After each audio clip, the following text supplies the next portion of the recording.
Hey everybody, Morgan Godwin here. I want to tell you a story about getting chlamydia in jail. Now, I was not the one to get chlamydia in jail, but I think you're going to like the story either way. So right before I got arrested, I had gotten my EMT license because I wanted to go to paramedic school because saving lives has kind of always been my goal. So now I'm doing that just in a different way. Anyway, so I got my EMT license and then there we were in jail. And you know what? Medical care in jail sucks. You know what they tell you? Drink more water. Always. Stomachache, drink more water. I have a headache, I think I'm dying. Drink more water. My tooth hurts. Drink more water. If you're lucky, they might prescribe you some aspirin. Anyway, beside the point. So because I had some medical training and that I was a licensed EMT, I was the resident doctor of the pod. And they would make jokes about it, right? Like, Dr. Godwin, hurry up! And sometimes I could actually diagnose things. I'm like, okay, this is eczema. Okay, no, this is serious. You need to put in a medical request. And I would help them fill out their medical request using medical lingo so that when the triage nurse wrote it, she wouldn't just throw it in the trash, like what would normally happen, right? I had to speak this like stuffy dialect of English just to get basic medical attention for my peers. But this time, the chlamydia incident didn't want to go to jail. So I hear, Dr. Godwin! And I run over to their cubicle. And I'm like, what's up? And she's like, is it possible to get chlamydia of the nose? Now, I thought they were just messing with me, right?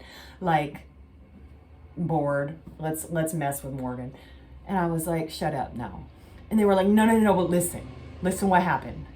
And then she goes on this story about how her bunkie had been intimate with herself and then touched her earplug, and then the earplug had gotten into the nose. It wasn't a very plausible story. I didn't understand what was happening, right?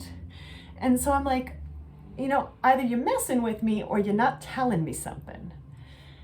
Ooh, so then it came out. You promise you won't tell the cops. I'm not a snitch. I'm not going to tell the cops. So, you know that new girl who came in last week? Yeah, I knew the one she was talking about. The jail was small. Well, she came in packing.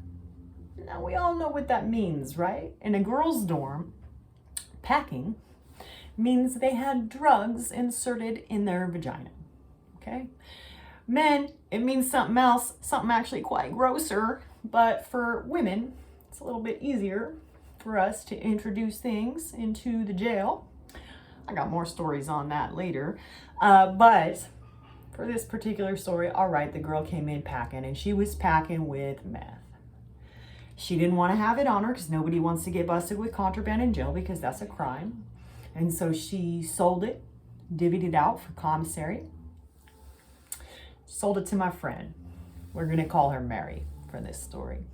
So Mary got some of this dope, this meth, and snorted it. Okay, so this had previously been in a vagina, then it was crushed up and snorted. And she told me that when she snorted it, the taste was a little off. You know what I mean? Like you could taste where it had been. And where it had been perhaps needed some medical attention. Well, come to find out, a few days later, after that new intake had been in jail, she got an STI test. And she tested positive for chlamydia.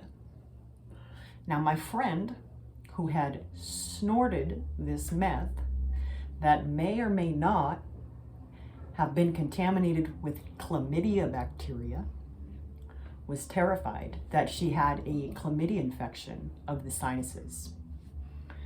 So I racked my brain trying to think, is this possible? And I remember in that book, Choke, he got gonorrhea of the throat. And so I'm thinking chlamydia of the nose is possible.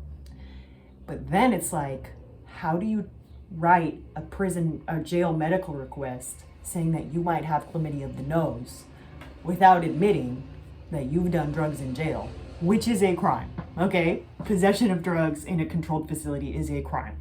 a federal crime if they wanted to be. So we had to sit around and try to concoct a story, try to somehow make it legitimate why this girl might have chlamydia of the sinuses.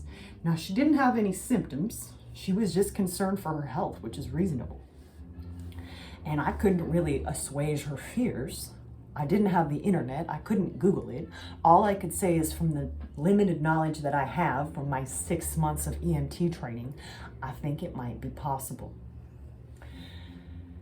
It was probably one of the funnier but also more tragic things to happen in jail, because she wasn't the only one, right? Like 3 of the girls had snorted this chlamydia tainted meth.